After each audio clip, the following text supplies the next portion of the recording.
जय Hind and hello guys, स्वागत है आपका आपके अपने YouTube चैनल ज्ञानदेह होस्ट में। और इस वीडियो में मैं आपको बताने वाला हूं Rajasthan junior assistant clerk grade 2 भर्ती 2024 ऑनलाइन फॉर्म के बारे में कि कैसे आपको इस भर्ती का फॉर्म फिलअप करना है। गाइस, आप लोग इस भर्ती को LDC के नाम से भी जानते हैं, तो इस वीडियो के अंदर आपको बताया जाएगा कि कैसे आप यहां पर 4397 पोस्ट का फॉर्म फिलअप कर पाएंगे। आपको इस वीडियो को पूरा देखना है, स्किप नहीं करना है, क्योंकि अगर आपने स्किप किया तो आप कोई ना कोई महत्वपूर्ण जानकारी मिस कर जाएंगे। तो चलिए शुरू करते हैं। गाइस, अगर आपने अभी तक वीडियो को लाइक नहीं किया, वीडियो को लाइक कर दो। और अगर आप चैनल के ऊपर नए हैं तो चैनल को सब्सक्राइब करके बेल आइकन ऑन कर लो, क्योंकि यहां पर इस चैनल के ऊपर आपको ऑल इंडिया के जो अपडेट तो दिए ही जाते हैं, साथ ही प्रत्येक फॉर्म की वीडियो भी आपको यहां पर दी जाती है और उसके बारे में आपको आगे भी सभी अपडेट दिए जाते हैं जब तक वो भर्ती कंप्लीट नहीं हो जाती। इसलिए चैनल को सब्सक्राइब कर लीजिएगा। अब चलिए पॉइंट पर आते हैं। गाइस, अगर आपने इसका नोटिफिकेशन नहीं देखा, नहीं रीड किया, तो आप एक बार इसका नोटिफिकेशन रीड कर लीजिएगा।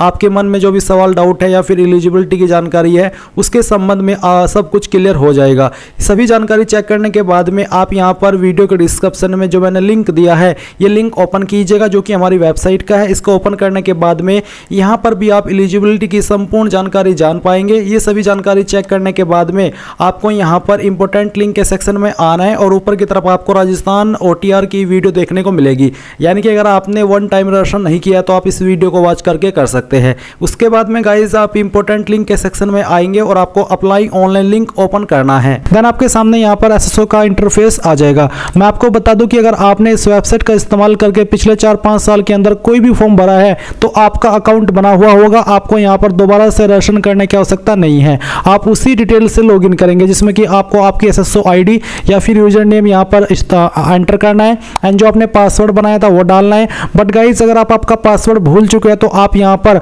I forgot my password click here, इसके सामने क्लिक हियर पर क्लिक करेंगे एंड देन जो आपकी SSO ID है वो यहां पर डालेंगे। जो मोबाइल नंबर या फिर ईमेल ID आपने रजिस्टर की थी वो डालेंगे। ये कैप्चा कोड फिल करेंगे एंड देन सबमिट के ऊपर आप जैसे ही क्लिक करेंगे तो आपको मैसेज के माध्यम से आपका जो पासवर्ड है वो सेंड कर दिया जाएगा। अगर आप आपकी SSO ID भूले हैं तो आपको यहां पर उसको भी रिसेट करने का ऑप्शन दिया है। पर गाइस, अगर आप यहां पर पहली बार इस वेबसाइट का इस्तेमाल करके कोई फॉर्म भर रहे हैं तो आपको रजिस्ट्रेशन करना होगा। इसके लिए आप यहां पर रजिस्ट्रेशन के ऊपर क्लिक करेंगे। फिर आपको यहां पर सेलेक्ट करना कि आप इनमें से किस माध्यम से लॉगिन होना चाहते हैं। तो यहां पर आपको जन आधार का भी ऑप्शन दिया है और गूगल का भी ऑप्शन है, तो आप यहां पर गूगल सेलेक्ट कर लीजिएगा। गूगल सेलेक्ट करने के बाद में आपको आपकी ईमेल ID का यहां पर इस्तेमाल करना है। कोई भी ईमेल ID आप यहां पर डालिए एंड देन नेक्स्ट के ऊपर क्लिक कीजिए। अब गाइस, यहां पर आपके सामने कुछ ऐसा इंटरफेस आएगा। जैसे ही आप अपनी ईमेल ID एंड उसका पासवर्ड डाल करके लॉगिन कर लेंगे, अब आपको यहां पर आपकी SSO ID बना लेनी है। आप अपनी ईमेल ID के अकॉर्डिंग जो SSO ID फैच की गई है,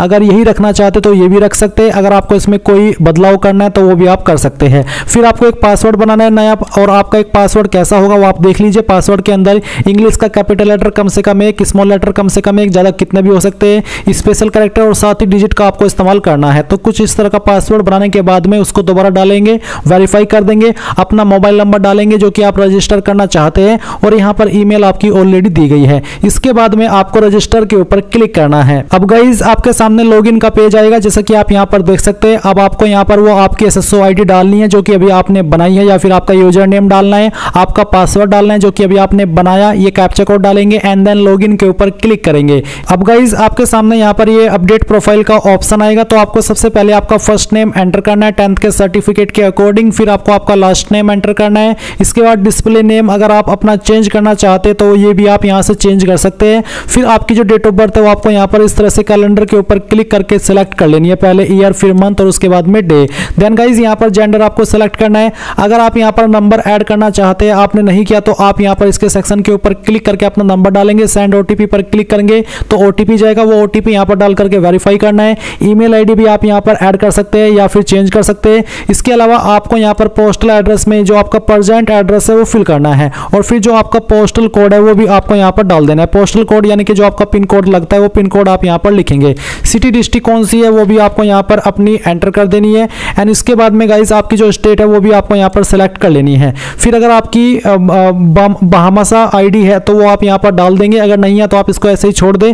जन आधार ID है तो वो यहाँ पर डाल देंगे एडिट के ऊपर क्लिक करके, नहीं तो आप इसको ऐसे ही छोड़ देंगे।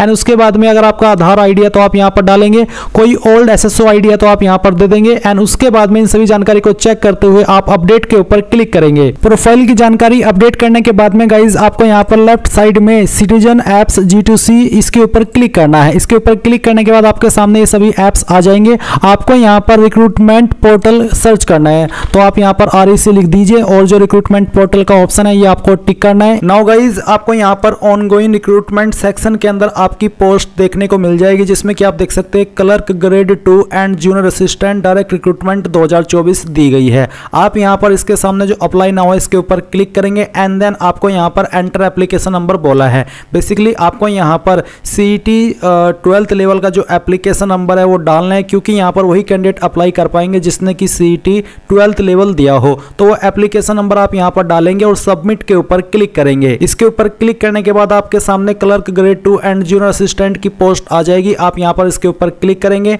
एंड देन यहाँ पर आपकी OTR की जानकारी दी गई है। अगर आपको OTR के अंदर कोई भी जानकारी चेंज करनी है, अपडेट करनी है, तो आप अपडेट के ऊपर क्लिक करके कर लेंगे, नहीं तो आपको प्रोसीड के ऊपर क्लिक करना है। एंड देन आपके सामने यहाँ पर आपकी जो OTR के अंदर जानकारी आपने भर करके रखी है वो आ जाएगी। तो आप यहाँ पर आपका मदर नेम वेरीफाई करेंगे। इसके अलावा आपकी कास्ट कैटेगरी आप यहाँ पर चेक कर सकते हैं, रीचेंज भी कर सकते हैं।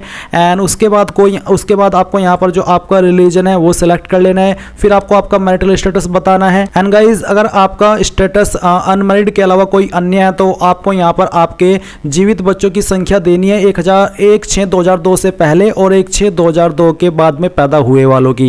एंड अगर आप यहाँ पर अनमैरिड है तो आप इसमें 00 लिख देंगे। फिर आपको यहाँ पर आपका जो व्हाट्सअप का मोबाइल नंबर है वो एंटर कर देना है। आपको आपकी आधार ID यहाँ पर डाल करके वेरीफाई के ऊपर क्लिक करके इसको वेरीफाई कर देना है। फिर आपसे यहाँ पर पूछा कि क्या आप राजस्थान के अनुसूचित क्षेत्र से संबंधित है, अगर हाँ तो यस, नहीं तो आप नो ही रहने देंगे। फिर एक कोरेस्पोंडेंस एड्रेस यानी कि आपका प्रेजेंट एड्रेस, तो जो आपका प्रेजेंट एड्रेस है वो आपको यहाँ पर देखने को मिल जाएगा। नहीं देखने को मिल रहा है तो आप खुद से आपका प्रेजेंट एड्रेस यहाँ पर भर देंगे, जिसमें कि आपका एड्रेस लाइन 1, 2, 3, फिर आपकी स्टेट, फिर आपकी डिस्ट्रिक्ट, फिर आपका विलेज, आपका पिन कोड एंड देन फिर आप नेक्स्ट के ऊपर क्लिक करेंगे। इसके बाद में गाइज यहाँ पर डिक्लेरेशन आपके सामने आएगा, तो आप यहाँ पर डिक्लेरेशन के ऊपर टिक कीजिएगा और इसको पढ़ने के बाद आप यहाँ पर ओके के ऊपर क्लिक करिएगा।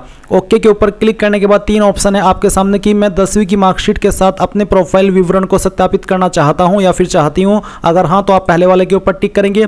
सेकंड ऑप्शन है कि मैं राजस्थान का निवासी हूं और बोनाफाइड प्रमाण पत्र के साथ यानी कि निवास प्रमाण पत्र के साथ अपने प्रोफाइल विवरण को सत्यापित करना चाहता हूं या फिर चाहती हूं। अगर आप इसके द्वारा करना चाहते तो आप सेकंड के ऊपर टिक करेंगे। तीसरा है कि मैं अपनी प्रोफाइल विवरण सत्यापित करने में असमर्थ हूं, यानी कि आपके पास ऊपर में से कोई भी डॉक्यूमेंट नहीं है और फिर यहाँ पर कहा है कि इसलिए मैं निर्धारित समय से 1.5 घंटे पहले परीक्षा केंद्र पर उपस्थित होऊंगा। तो इनमें से कोई भी एक माध्यम आपको सेलेक्ट कर लेना है, जो भी आप रखना चाहते हैं इनमें से आपकी चॉइस है, कोई भी आप सिलेक्ट कर सकते हैं। फिर आपको यहाँ पर ओके के ऊपर क्लिक करना है। इसके बाद में यहाँ पर आपके सामने आपकी पर्सनल डिटेल आएगी, आपको आपकी नेशनलिटी देखने को मिलेगी, आपकी होम स्टेट देखने को मिलेगी, होम डिस्ट्रिक्ट यहाँ पर आपकी दी गई है, आप इसको रिचेंज भी कर सकते हैं। होम ब्लॉक आपका क्या है वो आप सेलेक्ट कर लीजिएगा। तहसील सिटी आपको यहाँ पर आपकी सिलेक्ट कर लेनी है। विलेज का नाम आपका क्या है वो आप यहाँ पर सेलेक्ट कर लीजिएगा। इसके बाद में पूछा कि क्या आप इंडिया के अंदर अन्य कंट्री से सेटल हुए हैं, अगर हाँ तो यस, नहीं तो आप नो करेंगे। इसके बाद आपको बताना कि क्या भूतपूर्व सैनिक है, अगर हाँ तो यस, नहीं तो आप नो ही रहने देंगे।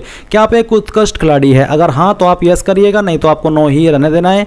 एंड क्या आप एनसीसी कैडेट प्रशिक्षक है, अगर हाँ तो यस, नहीं तो आपको नो ही रहने देना है। फिर क्या आप एक भूतपूर्व कैदी है, अगर है तो यस, नहीं तो नो ही रहने दीजिए। अगला सवाल है कि क्या आप मौजूदा राज्य सरकार के कर्मचारी है, अगर है तो यस, नहीं तो आप नो ही रहने देंगे। इसके बाद क्या आपको कोई एक्स्ट्रा छूट चाहिए इन डिपार्टमेंट के अंदर या फिर इन कैटेगरी के अंदर जो कि यहाँ पर दी गई है, अगर चाहिए इनके अंदर आप उसमें एलिजिबल है तभी आप वो टिक कीजिएगा, सेलेक्ट कीजिएगा। अगर नहीं चाहिए, आप इसके ऊपर एलिजिबल नहीं है इनमें से किसी भी कैटेगरी पर, तो आप नॉट एप्लीकेबल सेलेक्ट करके नेक्स्ट के ऊपर क्लिक करेंगे। एंड आपके सामने अब आती है क्वालिफिकेशन की जानकारी, तो आपको यहाँ पर क्वालिफिकेशन की जानकारी देनी है, तो आप यहाँ पर इसमें टिक कर दीजिएगा। फिर आपको सबसे पहले 10th की इंफॉर्मेशन भरनी है, तो 10th सब्जेक्ट ग्रुप में आपको यहाँ पर या तो आपका नॉट एप्लीकेबल लिखना है या फिर आप यहाँ पर ऑल जनरल सब्जेक्ट लिख देंगे, क्योंकि ये चीज़ मेनली इसके ऊपर एप्लीकेबल नहीं होती है। फिर आपको यहाँ पर आपके बोर्ड का नाम एंटर करना है, जिस भी बोर्ड से आपने आपकी 10वीं पास की है, आपकी 10वीं का रोल नंबर क्या था वो लिखना है, किसके अंदर आपके नंबर है, CGPA ग्रेड या परसेंटेज वो आपको सेलेक्ट करना है, किस साल के अंदर आपने आपकी 10वीं पास कर ली थी वो आप यहाँ पर सेलेक्ट कर लेंगे। एंड देन आपकी ग्रेड या फिर परसेंटेज क्या थी वो आप यहाँ पर डाल देंगे। सेम तरीके से आपको 12वीं की जानकारी भरनी है, तो आपको यहाँ पर 12वीं में बताना कि क्या सब्जेक्ट ग्रुप था, PCM यानी कि फिजिक्स केमिस्ट्री मैथ, PCB यानी कि फिजिक्स केमिस्ट्री बायोलॉजी, या फिर आर्ट या फिर कॉमर्स, तो जो भी था वो आप यहाँ पर लिख दीजिएगा। फिर आपको आपके बोर्ड का नाम यहाँ पर एंटर करना है, 12वीं का रोल नंबर देना है, किसके अंदर आपके नंबर थे वो सेलेक्ट कर लेना है, और फिर आपको बताना कि किस साल के अंदर आपने आपकी 12वीं पास की है, परसेंटेज कितनी थी वो आप यहाँ पर एंटर कर देंगे। एंड देन यहाँ पर गाइज ग्रेजुएशन का ऑप्शन भी है। अगर आपने ग्रेजुएशन की है तो आप सब्जेक्ट ग्रुप के अंदर आपकी ग्रेजुएशन के अंदर कौन सी क्वालिफिकेशन थी, जैसे कि BA, BSc, BCom, वो आप यहाँ पर लिख दीजिएगा। और फिर यहाँ पर आपको आपकी यूनिवर्सिटी या फिर इंस्टीट्यूट का नाम देना है जहाँ से आपने आपकी BA की थी, आपकी जो ग्रेजुएशन है वो की थी, और फिर आपको फाइनल ईयर का रोल नंबर देना होगा। एंड उसके बाद में आपको बताना कि आपने कंप्लीट कर ली है। अगर कंप्लीट कर ली है तो आपको यहाँ पर माध्यम सेलेक्ट करना कि किसके अंदर आपके नंबर है। कंप्लीट नहीं किया है, अभी वेट कर रहे रिजल्ट का, तो आप ये वाला सेलेक्ट कर लीजिएगा। एंड इसके बाद में गाइज यहाँ पर आता है फोर्थ ऑप्शन, तो आपके पास इनमें से कोई एक क्वालिफिकेशन होनी चाहिए। तो जो भी आप यहाँ पर इनमें से क्वालिफिकेशन रखते हैं वही क्वालिफिकेशन आपको यहाँ पर सेलेक्ट कर लेनी है। जैसे कि यहाँ पर एक ऑप्शन है कि senior secondary certificate from recognised board with the computer science या फिर computer application as one of the subject, यानी कि आपके पास 12वीं के अंदर कंप्यूटर साइंस या फिर computer application one of subject है, तो फिर आप सिंपल 12वीं पास से भी इसमें अप्लाई कर पाएंगे। तो सेम वे में जैसे कि मैंने यहाँ पर सीनियर सेकेंडरी सेलेक्ट किया, तो सब्जेक्ट ग्रुप में आपको यहाँ पर आपका जो सब्जेक्ट था 12वीं के अंदर कंप्यूटर एप्लीकेशन या फिर कंप्यूटर साइंस, वो आपको यहाँ पर लिख देना है। जैसे कि मैं यहाँ पर कंप्यूटर एप्लीकेशन लिख देता हूँ। इसके बाद में यहाँ पर आपको बताना है कि आपने कौन से बोर्ड के द्वारा, या फिर अगर आप कोई कोर्स की जानकारी दे रहे हैं इनमें, क्योंकि यहाँ पर कोर्स भी है, तो आपको यहाँ पर आपके इंस्टीट्यूट का नाम देना है जहाँ से आपने वो कोर्स प्राप्त किया है। अगर आप यहाँ पर ये सिलेक्ट किया जो कि मैंने सेलेक्ट करके दिखाया है, तो फिर आप यहाँ पर आपके बोर्ड का नाम दे दीजिए, क्योंकि आपने ये क्वालिफिकेशन बोर्ड से ही पास की है। और फिर आपको यहाँ पर आपका रोल नंबर देना है, वही जो कि आपने 12वीं के अंदर यहाँ पर सेक्शन में भरा है। एंड फिर किसके अंदर आपके नंबर है वो आप सेलेक्ट कर लीजिए, कब आपने पास किया वो सेलेक्ट कर लेंगे, यहाँ पर परसेंटेज डाल देंगे और फिर नेक्स्ट के ऊपर क्लिक करेंगे। अब आपके सामने यहाँ पर फोटोग्राफ और सिग्नेचर का सेक्शन आएगा, तो आप यहाँ पर आपका फोटो जो आपने OTR के अंदर किया था वो आप देखने को मिलेगा। एंड अगर आप इस फोटो को चेंज करना चाहते हैं तो आप यहाँ पर इसको कट करके दोबारा से अपलोड कर सकते हैं, जिसका साइज 50 से 100 KB के बीच में और सिग्नेचर का साइज 20 से 50 KB के बीच में रहना चाहिए। फिर आपको देखने को मिलेगा विजिबल बॉडी मार्क, आपकी बॉडी के ऊपर वो निशान जिससे आपकी शरीर की पहचान होती है, तो आप यहाँ पर उस मार्क के बारे में लिख दीजिए। एंड देन फिर आप यहाँ पर नेक्स्ट के ऊपर क्लिक कीजिए। अब आपके सामने आपके यहाँ पर आइडेंटिफिकेशन एंड इनक्लोजर का ऑप्शन आएगा, तो आप सेलेक्ट के ऊपर क्लिक कीजिए और यहाँ पर बताइए कि government secretariat Rajasthan public service commission subordinate department of Rajasthan, यानी कि आप किसको प्रेफरेंस देना चाहते हैं। तो चलिए मैं यहाँ पर गवर्नमेंट सेक्रेटरीट को पहली प्रेफरेंस देना चाहता हूँ, फिर यहाँ पर मैं सेकंड प्रेफरेंस इसको देना चाहता हूँ और तीसरी प्रेफरेंस मैं यहाँ पर इसको देना चाहता हूँ। तो मैंने यहाँ पर 3 प्रेफरेंसेस दे दी है। अब आप यहाँ पर नेक्स्ट के ऊपर क्लिक करेंगे। नाउ गाइज आपने जो भी जानकारी इस फॉर्म के अंदर भरी है उसका प्रीव्यू आपके सामने है, सभी जानकारी एक एक करके चेक कर ले। जब आपको लगे कि सभी जानकारी सही है तो यहाँ पर डिक्लेरेशन के ऊपर टिक करके इसको फाइनल सबमिट कर दे। एंड अगर आपको लगता है कि कोई जानकारी गलत हो गई है तो अपडेट के ऊपर क्लिक करके अपडेट कर दीजिएगा। नहीं तो गाइज फाइनल सबमिट करने के बाद में आप अपने फॉर्म का फाइनल प्रिंट आउट ले लीजिएगा। एंड इस तरह से गाइज आप लोग राजस्थान LDC या फिर कह लीजिए कि जूनियर असिस्टेंट क्लर्क ग्रेड 2 का फॉर्म फिलअप कर पाएंगे। आई होप ये प्रोसेस आपको पसंद आया होगा। कोई सवाल कोई डाउट रह गया हो तो कमेंट के माध्यम से पूछ लेना। और गाइज मैंने वीडियो आपके लिए रात में ही बनाई है, तो अगर आपको लगता है कि मैंने कोई स्पेशल एफर्ट किया है आपके लिए वीडियो बना करके, तो यार वीडियो को लाइक कर दीजिएगा एंड चैनल को सब्सक्राइब कर लीजिएगा। मेरी तरफ से good night, thanks for watching.